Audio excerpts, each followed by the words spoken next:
Bonjour à tous et bienvenue pour une nouvelle série. Et oui, je vais dédier une série complète pour la prépa, pour le marathon pour tous. Vous avez un dossard sur le marathon pour tous ou bien un dossard pour le 10 km sur le parcours du marathon pour tous. On va se préparer ensemble pendant les mois devant nous pour essayer de répondre à toutes les interrogations que vous pouvez avoir. Je suis ravie de vous retrouver chaque semaine pour un nouvel épisode.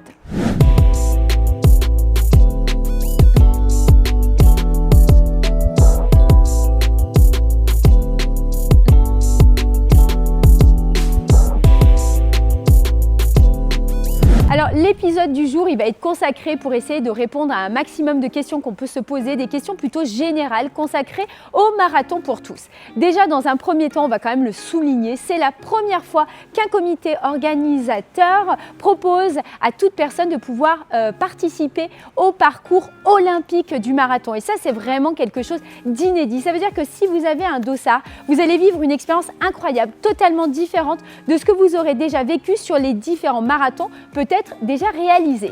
Et dans tous les cas, que ce soit votre premier ou bien que vous en ayez déjà fait, ça restera forcément une expérience inédite. Le marathon pour tous, c'est quoi? Alors ici, on ne va pas consacrer cette vidéo au parcours. Pourquoi? Parce qu'il y a déjà plein de vidéos qui ont été réalisées à ce sujet. Vous pouvez même retrouver des choses sur le site du marathon pour tous qui vous permettent de visualiser.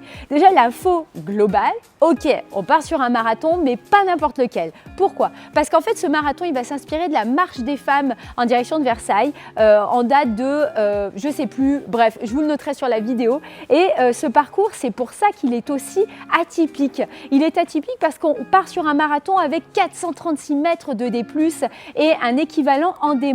Ça veut dire que ça va bien monter et ça va aussi bien descendre. Et donc du coup, ce parcours reste quand même assez atypique. On est sur un parcours bien plus exigeant que ce que vous avez pu voir par exemple sur des marathons du type New York, qui est aussi connu pour être un parcours vallonné.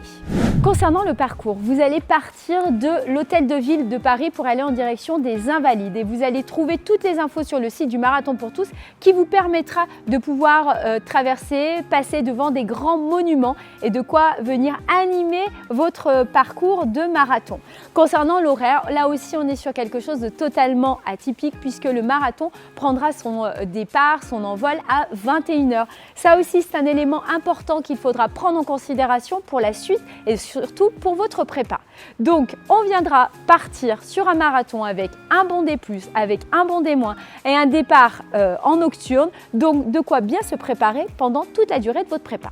Les deux difficultés qu'on va retrouver sur ce marathon, kilomètre 15, pendant 5 km, on va avoir un parcours qui va être montant. Donc il faudra bien le prendre en considération si vous avez l'occasion de pouvoir le visualiser avant de prendre le départ de votre marathon. La deuxième difficulté va se situer au kilomètre 27,5 pendant à peu près 2,5 km pour aller jusqu'au kilomètre 30 où ça va être également montant. Mais attention, on va facilement regarder les parcours en se disant là ça monte, là ça va être difficile, mais il ne faut pas oublier que ce parcours il est aussi descendant et donc il faudra bien se préparer à la descente que vous allez vivre pendant votre marathon. Vous pourrez récupérer votre dossard à compter du vendredi 9 août et le samedi également 10 août, mais jusqu'à 18h pour éviter surtout avoir le temps de mettre son dossard avant de prendre le départ de son marathon à 21h.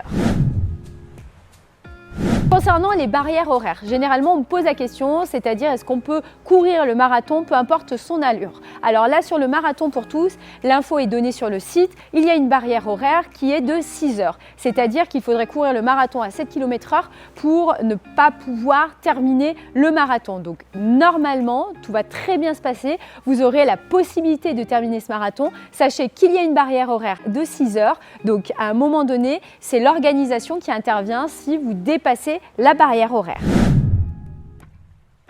Alors, vous avez la possibilité également de retrouver dans chaque sas de départ un meneur d'allure. En quoi ça consiste? Alors le meneur d'allure, lui, il a un objectif, c'est de vous amener à la fin de ce marathon sur une durée. C'est-à-dire que vous aurez certainement le meneur d'allure en 4h, 4h15, 4h30, peu importe. Vous verrez toutes les infos vous seront données sur les semaines précédentes avant le départ. Et donc du coup, le meneur d'allure, son objectif, c'est de vous amener de son mieux à l'arrivée de votre marathon dans la durée qui lui a été demandée.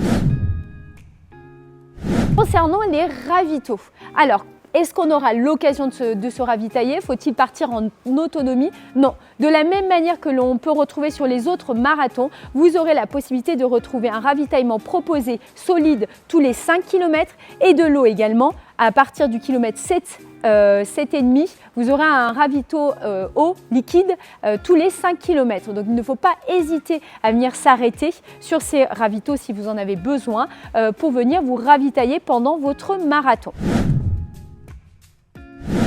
Et enfin, les toilettes. Alors ça, c'est une question que tout le monde se pose. Est-ce qu'il y a des toilettes sur les parcours de marathon? Oui, l'organisation a mis en place des toilettes tous les 5 km. Donc il ne faut pas hésiter sur votre marathon, si vous en ressentez le besoin, de vous arrêter et de profiter du fait qu'il y ait des toilettes sur le parcours.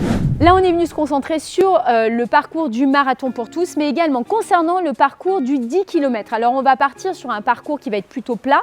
En tout cas, des infos qui ont été communiquées par l'organisation.